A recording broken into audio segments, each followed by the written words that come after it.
Hello, everyone. Today I'm playing with leaves that I thought I'd just go ahead and share with you because I get a lot of questions about I can't do leaves. Um, they all look boring. They don't come out well. So I thought at least today I could share some different ways to draw some leaves that add interest. And I say this a lot in my videos. I try not to just paint a leaf. I mean, I suppose it's okay, but here, say for instance, let me get a pen actually, so you can see what I'm doing. Let's see if this one, okay. So here we go. There's our old familiar leaf, right? Let's see if I can zoom in a little bit here. So there's our kind of standard leaf. Nice, but kind of boring, right? And maybe add in one or two of these in your florals, but let's add some character to that. So I know I talk about it a lot with petals instead of just making this like rounded, perfect petal, to add some little cuts and different kind of shapes in your petals. So let's do the same thing with leaves. Let's try something like this. And maybe, petals, leaves, they have raw edges. They're going to have cuts in them. So I love doing this. And you can do this with your paintbrush, something like that. Isn't that a lot more interesting? To me, it is. You could also do a leaf that maybe curves over, something like this. Let me fix that. That should have, you could do it like that, but I feel like what I really wanted was something like that. Maybe a leaf that kind of curves over. Goodness, you guys, let's try that one more time. So doing something like this. There we go. That's what I was envisioning. And making sure too that you add in the lines, because that will really help the eye to understand what it's perceiving there. So making a leaf bend over, or making a leaf different shapes and sizes, really important in your paintings. So, there's always little leaves that are coming out as very new growth. So make sure you add some of those in. And many times I'll do those with just little dabs with my brushes. I could show you that real quickly here. So let's find a leaf color. 1 second. So you could do those with little dabs. I do that quite often. And those are just interesting, and you can put those in between your leaves.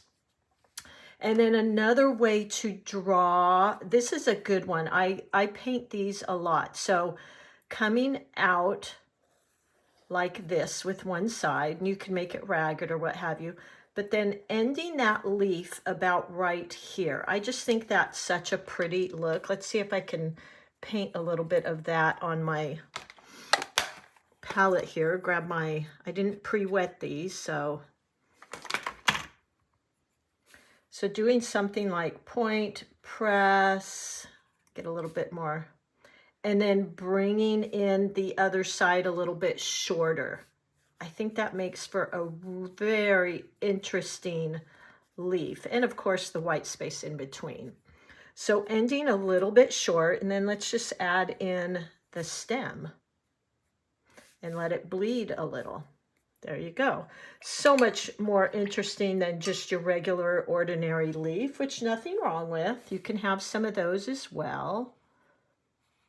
Just your perfect little leaf here, because we do have those too. And add in a little bit of that brown. There you go. So these are fine too, but I really like ending a little short. Let's see, what else could we do here? We could do a leaf that, let's see if I can do this, that bends over like this. And then, so you'd have the top of the leaf here, make that raggedy edge, and then coming like that. So look how interesting that is for your eye. And again, using those lines to kind of guide the eye. And you could even add in some shading in here to really give your eye that feeling of shadow. So I would definitely add in shadow right here.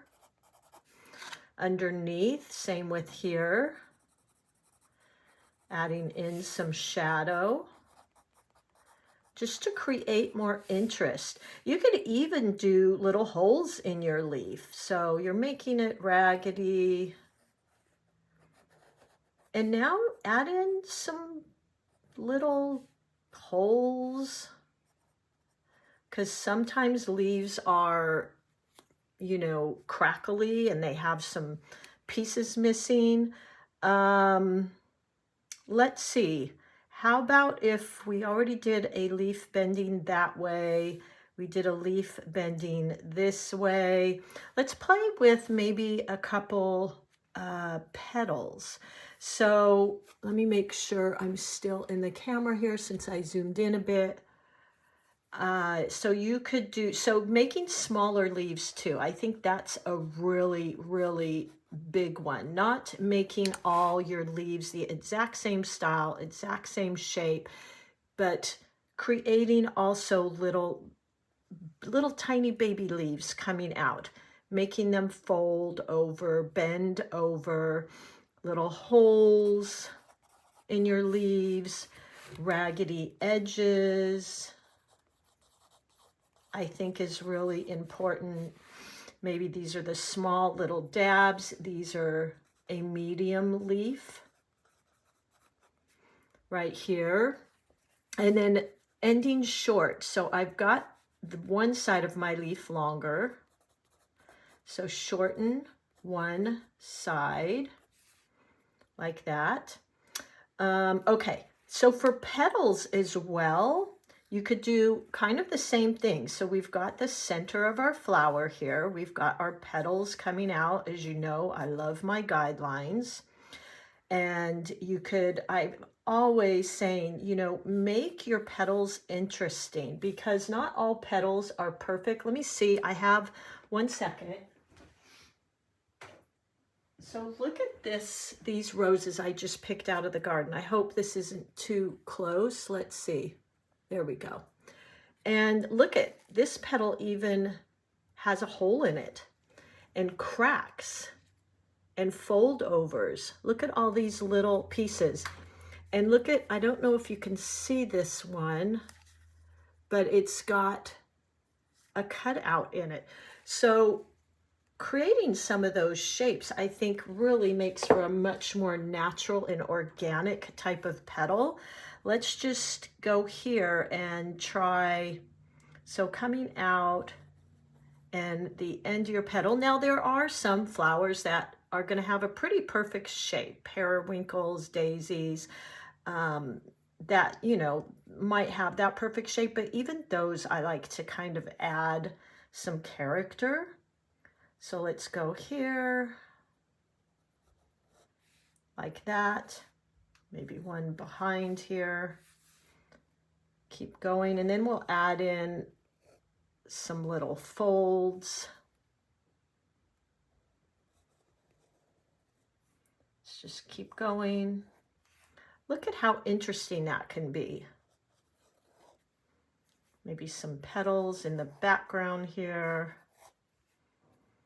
And on these ones in the front, you could even add in lips to make it look like it's folded. Now, if I was really going to do that, I would have planned ahead and just foreshortened these petals in the front and made these longer and then added that lip. Let's just play with that for a minute. So 1, 2, 3, 4, 5 petals, and maybe do this a little oblong like that. So your back petals would be longer. Coming over here on the side, they're getting a little bit wider. And now bring up the lip on that petal. You could even do some, well, I'll leave that for later. I don't want to confuse you. So these petals in front are going to be wider and shorter than these in the back. And adding that little lip here. Something like that. You could make a petal that folds over, maybe like this. So here's the tip of my petal. You could do something like that, so it's folding over. And then those lines to kind of guide the eye. We've done a lip. So these are kind of my quick tips on that. If you were to do a little like poppy style and you wanted to look at it from the side to add some interest, just create those little goodies there that stick up from poppies. I'm just making them swirlies here, guys. So you're looking at it from the side. Hopefully you can see this, what I'm doing. That might have just made it confusing to darken in this.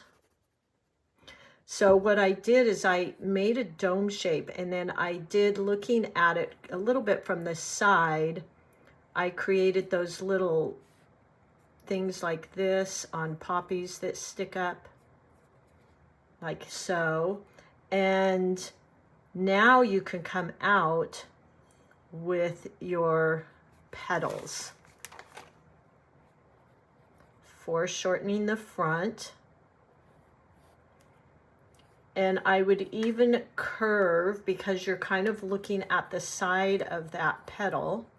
And then as you go around, making them longer, bigger. See how that created this wonderful feeling of dimension and perspective? And getting these lines right helps a lot too. It really guides the eye. And there you go. Here's our little stem. Maybe we have some little sepals coming down. And there you go. So these are just some interesting ways. Again, I have these really fun, interesting ways of adding in different shapes in our petals. Maybe add in a petal right here. Now, I should have done this in pencil, because now I've got all these other lines in there, which makes it confusing. But you can always add in these petals on the inside here. I don't know if you can see that. I might have just jumbled that up, but you see kind of where I'm going with that. So I hope this was a little bit interesting, just playing with getting some fun shapes and character and interests in your petals. I think will take your leaves to a whole different level and create so much more interest. As well, playing with the values. I love playing with my values. So making sure all of your petals aren't the same value. You've got light values, dark values, and mid values. I always create, when I'm painting, a little color chart. So for this particular one, I would do a dark value like so. I've got that in here.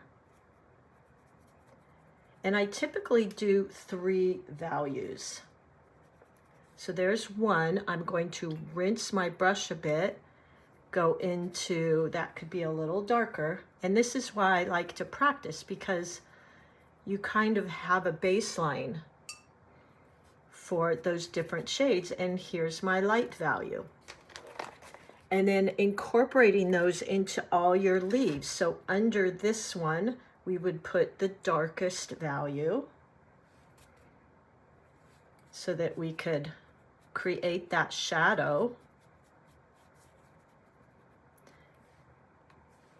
So under here, like that. Now I'm not using watercolor paper, so this isn't necessarily the best blend, but you see where I'm going with that. Kind of creates this. And then you might even create a white area on top. Let me get that a little wetter. Something like this.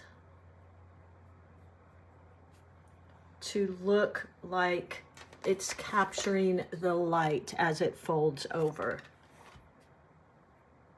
And you could even add some darker value in here, like so. Again, I'm not using watercolor paper, so, you know, this isn't perfect, but you get the idea.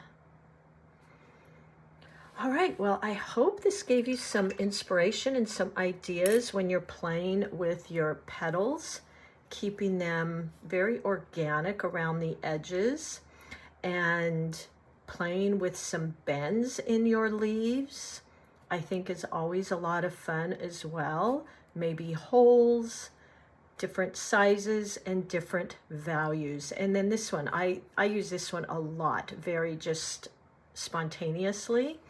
I will shorten one side, but I really love the ragged edges. I think that's a great one, and values are the ones that I probably use the most.